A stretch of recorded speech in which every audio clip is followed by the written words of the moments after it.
So artificial intelligence is really taking over a lot of places, and it's taken over the volunteering space as well for those who are visually impaired.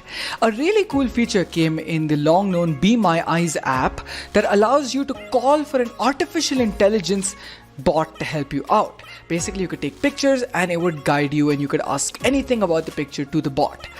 And instead of just reviewing it at home with a few items that I know would work, I decided to do something a bit different. So we've decided to go to 3 locations here. We're going to go to a supermarket and try to purchase a product by using the app. Then we're going to go grab a coffee. And finally, we're going to find a calm, nice place to sit and enjoy our snack. So we're at the supermarket, and our goal here is that we want to buy some chips. I'm in front of the chips aisle, but I want to see what's available and get something.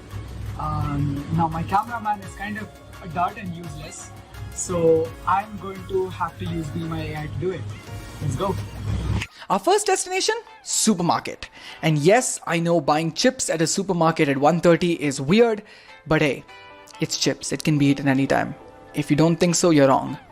Anyway, we went to the supermarket and went to an aisle where we knew there were chips. How did I know that? Well, because I just know the supermarket and it has an aisle right inside with the chips area.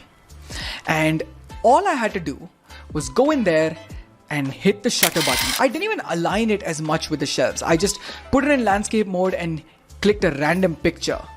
It took a few seconds to process, but as soon as it had opened it up, it described everything that it could see, all the types of foods that were there, and everything that I could buy, and it was so accurate. Next, all I had to do was just head into the app, click on Ask More, and ask it where the chips were. The power of this was insane. It guided me exactly to which shelf my chips were on, or the ones that I wanted to buy were on. It guided me to which kind of packets I was looking for. It even told me colors so that if I actually needed sighted help, I could ask for it and tell them what I was looking for in case they didn't know the brand I was buying. The cool part about this is that in its earlier message, it listed the brands of foods that were available, which made it very easy to pick. And yes, I know I picked bingo. I do eat bingo sometimes. Flame me in the comments. Alright guys, step 1, success. I have gotten the chips. Now it's time to grab a cup of coffee because I really need it and I'm kind of sleepy. Next destination, coffee shop. I know it's a bit weird to be drinking coffee at 1:30, but hey, I'm going to be doing it, so have at it. Anyway, we headed inside the shop, and the first thing I wanted to do was figure out how much my coffee was. I drink a cup of black coffee with no sugar, so I opened up the menu and was surprised to find that I was on the drinks page. Kind of funny coincidence.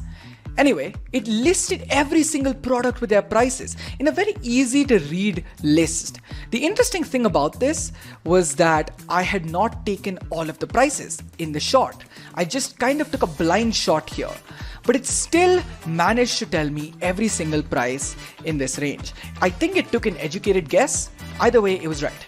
With no further questions to ask about this, I headed straight to the counter. It's a pretty small coffee shop, so it was not too hard to find that. What was hard to find was the QR code. I pay with UPI, so I do need to scan a QR code there. And what I wanted to see was, would it be able to guide me to this QR code? As it turns out, yes, actually. It found the QR code and it was able to even tell me where to move my hand. That is so powerful. Some sighted people miss out on that. I guess the only deficiency here was that it missed out on telling me that there was a glass vase in the way. I hit it with my hand, thankfully avoiding topping it over, but that could be a bit of a sticky situation in some cases, so they would want to watch out for that. So we've got the coffee and the chips. Finally almost able to sit down. I just need to figure out exactly where I miss it, where at the amphitheater, but it's a bit of an interesting place, so I want to figure out where I can sit and put this stuff down. The final challenge was finding a place to sit. I reached an amphitheater, and I know this place because it's in my apartment. It's a pretty nice nature-esque place, if nature-esque is a word. You know what I'm trying to say, picturesque. Anyway, I reached the place, and the first thing I wanted to know was, where could I sit? Well, that was the only thing I wanted to know. I guess this was where Be My AI kind of faltered because I had to take a second picture for it to be able to recognize what I was talking about. It eventually did guide me to a grassy area to sit, and the interesting thing was it did tell me how to get there, but kind of surprisingly it missed out there were steps. Funnily enough, even with my cameraman there, I actually accidentally nearly tripped over the stairs and fell down, breaking my head. Thankfully, my cameraman stopped me and saved my life. Thank you very much. I will put you in the credits. Anyway, this is where I guess this was the only deficiency that I saw. It missed out on a bit of the stairs on the floor, and the interesting thing is that they were captured from my image. So maybe it just forgot about that? Either way, you do want to keep a cane with you while you are going through this process. Alright, mission accomplished. My chips and my coffee are here. Can't shake the coffee, but I can shake the chips. And I have found a place that's actually pretty nice to sit down in. The ambiance is pretty good. And I'm done with my work, so it's time to relax and reap the rewards of Be My AI. By the way, this coffee kind of sucks. It tastes like piss and like sugary piss. It's horrible. I want to throw it. Someone please buy me a coffee, please. Anyway, either way, overall, I think the app is really good, or this feature is really good at least. It's so powerful, and that's something coming from me, given that I review products very harshly and give them a very hard time. I was struggling to find things that this couldn't do.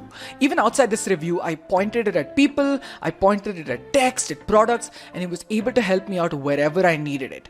It was actually even able to help me out choose options in my computer BIOS, which is so much more useful than calling up a volunteer and moving the camera all around the screen. This got it all. One thing to note though is that you need to have a good camera. I think this depends on your phone. If you've got a slightly more budget Android phone, your camera performance will struggle a bit. It will miss out stuff in the frame and it will struggle to be able to help you as much. I've not been able to test out what the drop off is because it seems to be able to take good educated guesses even when things are partially in the frame, but I would like to know if you guys have any experience after trying it out. Of course, if you're using an iPhone, the cameras are generally pretty streamlined, so you shouldn't have much of a problem. Also, this thing does use the internet and it uploads images, so you want to be wary of your data plan. If you're using a pretty low data plan, this is going to affect you in that sense. So you want to have a decent data connection around you, and if you have no network connection, this isn't unfortunately going to work. It's not that big of a deal today where everyone's connected and most people have a decent data connection around them, but it's something that you need to remember if you're in those fringe scenarios. Anyway, sitting down on the grass with my coffee, I felt a wave of accomplishment. I'd managed to get through a nice outing with nothing but Be My AI's help. It was so powerful to see exactly how it did everything. And by the way, I really like how it was able to give me an option to call a volunteer if I really needed one. A lot of other apps like Seeing AI kind of miss out on this, and I think the power of Be My AI's volunteer group really enables some backup in case the AI messes up a bit. In case I fell down the stairs, for example, I could call a volunteer to quickly help me get back up and get somewhere where I could get some help. In conclusion, we see elevated mood and increase in focus. What did you think about this though? Do you actually think that this can be really useful? And what else would you test this on? If you'd like me to test this on any other scenario, maybe take it in a full day in the life, I'd love to do that. Let me know in the comments down below. Also, don't forget to get subscribed to the channel because I'm going to upload more real life reviews like this one. If you like this one, let me know with a like and a comment. Anyway, I'll have to edit this. There's a lot of pictures and a lot of videos. I'll see you in the next one.